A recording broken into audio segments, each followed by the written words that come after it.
في مفاجأة محدش كان متوقعها. السوشيال ميديا ولعت بخبر خطوبة هدى المفتي وأحمد مالك، والناس كلها بتسأل هو فعلا في علاقة ما بينهم ولا الكلام ده كله إشاعات؟ اللي زود الشكوك والإشاعات كانت تهنئة مي كساب لهدى المفتي، واللي كتبت فيها على انستجرام وقالت: ألف مبروك يا قمر، تستاهلي كل خير انتي وهو.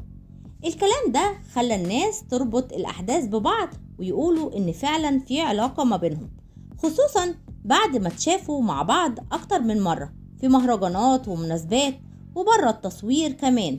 وفي مصادر قالت إن العلاقة بقالها شوية، بس كانوا مأجلين الإعلان لحد ما تبقى الأمور جد شوية. يعني اللي حصل مش صدفة، واللي قالته مي كساب واضح جدا.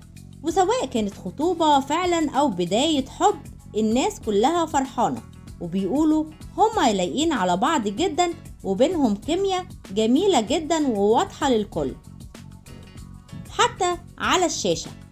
انت شايف ايه بقى؟ هل فعلا هدى المفتي واحمد مالك ارتبطوا رسميا، ولا دي كلها هتبقى اشاعات وتهنئة مي كساب هتبقى بريئة وما فيهاش اي حاجة، والناس هي اللي عايزة احمد مالك وهدى المفتي يتخطبوا لبعض؟ اكتبولي بقى رأيكم في التعليقات، وما تنسوش تعملوا لايك وسبسكرايب علشان يوصل لكم كل جديد عن النجوم المفضلين ليكم.